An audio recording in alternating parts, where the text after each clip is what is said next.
India വിരുദ്ധ ശക്തികൾ ഒന്നിക്കും, രാജ്യത്തിന്റെ വടക്ക് കിഴക്കൻ സംസ്ഥാനങ്ങൾ പിടിച്ചെടുക്കും, ഇന്ത്യ കഷ്ണങ്ങളായി തകർക്കപ്പെടും എന്ന വിരമിച്ച ബംഗ്ലാദേശ് ആർമി കേണൽ അബ്ദുൽ ഹക്കിന്റെ പ്രസ്താവന മേഖലയിൽ വൻ ആശങ്കയ്ക്ക് വഴി തുറക്കുന്നു.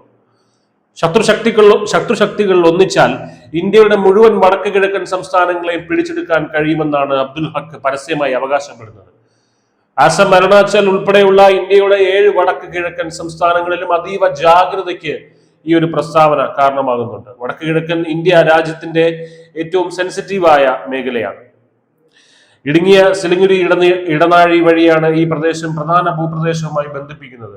ഈ മേഖലയെ ലക്ഷ്യമിട്ടിട്ടുള്ള ഏതൊരു നീക്കവും ഇന്ത്യയുടെ അഖണ്ഡതയ്ക്ക് നേരിട്ടുള്ള ഒരു ഭീഷണിയാണ്.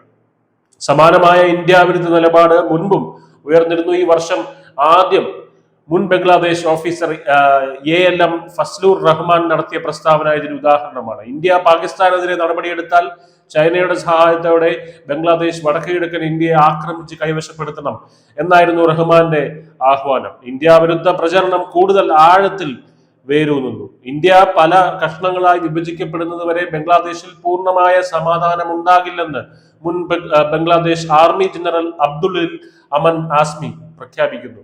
1971 വംശഹത്യയിൽ ശിക്ഷിക്കപ്പെട്ട ഒരു മുതിർന്ന ജമാഅത്ത് ഇസ്ലാമി നേതാവാണ് ആസ്മിയുടെ പിതാവ്. ഈ പ്രത്യശാസ്ത്രപരമായിട്ടുള്ള പാരമ്പര്യമാണ് ആസ്മിയുടെ വിഷലിപ്തമായ ഇന്ത്യ വിരുദ്ധ നിലപാടിന് പ്രചോദനമാകുന്നത്. ഈ പ്രസ്താവനകളെല്ലാം ബംഗ്ലാദേശിൽ സ്വാധീനം നേടാൻ ഇന്ത്യ വിരുദ്ധ പ്രചാരണം ഉപയോഗിക്കുന്ന റാഡിക്കൽ ഇസ്ലാമിസ്റ്റ് ഗ്രൂപ്പുകളുടെ വർധനവിനെയാണ് സൂചിപ്പിക്കുന്നത്. വടക്ക് കിഴക്കൻ സംസ്ഥാനങ്ങളിലെ ജനങ്ങളിൽ അസ്ഥിരതയും വിഭജനത്തിനെയും ചൊല്ലിയുള്ള പഴയ ഭയങ്ങൾ വീണ്ടും ഉണർത്താനും ലക്ഷ്യമിട്ടിട്ടാണ് ഈ പ്രസ്താവനകൾ. എങ്കിലും ഇന്ത്യയുടെ വടക്ക് കിഴക്ക് ഇപ്പോൾ ദുർബലമല്ല. രാജ്യത്തിന്റെ ഐക്യം, സുരക്ഷാ സേനകൾ, വടക്ക് കിഴക്കൻ പ്രദേശത്തിന്റെ പ്രതിരോധ ശേഷി എന്നിവയാണ് ഇന്ത്യയുടെ ഏറ്റവും ശക്തമായ പ്രതിരോധ മാർഗങ്ങൾ.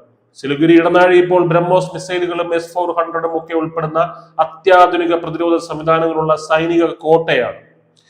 ഒരു തീവ്രവാദി വാചാടോപത്തിനും ഒരു റാഡിക്കൽ ഇസ്ലാമിസ്റ്റ് ഗ്രൂപ്പിനും ഇന്ത്യയെ തകർക്കാൻ കഴിയില്ല. അത് അവരുടെ ഭാവനയിൽ തന്നെ നിലനിൽക്കും.